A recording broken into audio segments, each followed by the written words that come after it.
Les êtres vivants représentent un nombre non négligeable de constituants de la Terre en ressources animales, végétales et humaines, participant à son maintien au fil des années dans différentes contrées. Parmi ces constituants, l'homme et la femme dont le nombre total est estimé à plus de 8 milliards se tiraillent sur une réalité, l'égalité des sexes.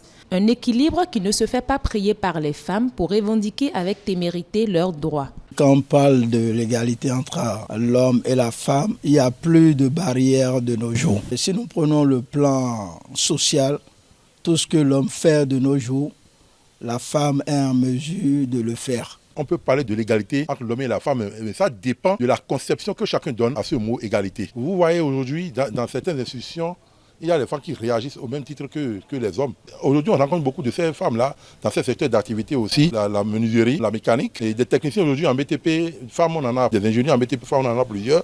Or, entre-temps, ce n'était pas le cas. Avec l'évolution des choses, qu'on fasse aussi un pas au niveau de la civilisation, qu'aujourd'hui, l'homme soit égal à la femme. Du point de vue de la religion, il n'est pas l'angle d'un doute que l'homme, petit h, se classe au-dessus de celle qui lui donne vie et partage avec lui une bonne partie de son existence sur terre, la femme. Femme doit être soumise à son homme au dit de la Bible. Quand nous allons dans le foyer, la notion de soumission s'oppose. Pour quelqu'un qui veut avoir un foyer stable et pour qu'il y ait la paix, la femme est obligée d'être soumise à son époux.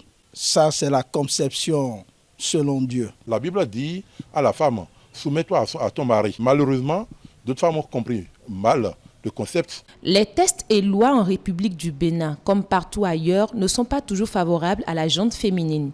Il y a un équilibre relatif effectué et elle prévoit plutôt la complémentarité au service du développement des personnes et des pays. Sur le plan international, avec les instruments internationaux et ratifiés par le Bénin, le constituant depuis 1990 avait déjà rétabli en fait cette égalité-là entre l'homme et la femme en le consacrant à travers l'article 26 de la Constitution qui dispose clairement que l'homme et la femme sont égaux en droit. À travers la révision de la Constitution intervenue en 2019, la question était revenue où il fallait, pour sauvegarder la représentativité des femmes au niveau des instances, réaffirmer encore le principe et même inclure en fait un certain nombre d'éléments de discrimination en faveur de la femme. Le monde est dynamique et en raison de cette réalité, il est évident que les individus qui y vivent évoluent à son rythme. Pour le sociologue Denis Hodonou, la question d'égalité entre les sexes ne devrait pas alimenter les débats autant. Il faille plutôt parler de complémentarité. On sait quand on est femme ce qui nous revient à faire, quand on est homme, ce qui nous revient à faire. Quand on parle de l'égalité, on parle de parité, à un moment donné, ça me laisse un peu à désirer. J'ai dit en réalité, au moins je continue, j'ai écrit des textes, c'est de la complémentarité qu'on peut parler entre l'homme et la femme, c'est la complémentarité. Parce que vous imaginez, quand vous rentrez dans le système biologique, c'est l'apport de deux cellules souches, le spermatozoïde et l'ovule, qui se sont rencontrés pour former le sexe.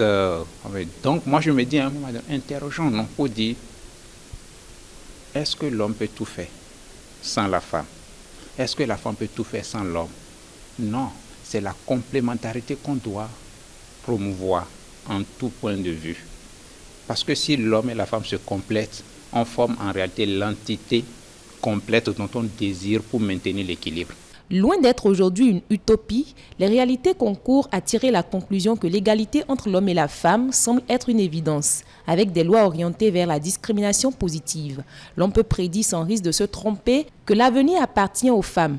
Au titre illustratif au Bénin, la nouvelle configuration du Parlement, la création de l'Institut national de la femme et l'exonération des frais de scolarité aux filles dans les différents établissements publics d'enseignement sont des raisons qui motivent cette vision à long terme.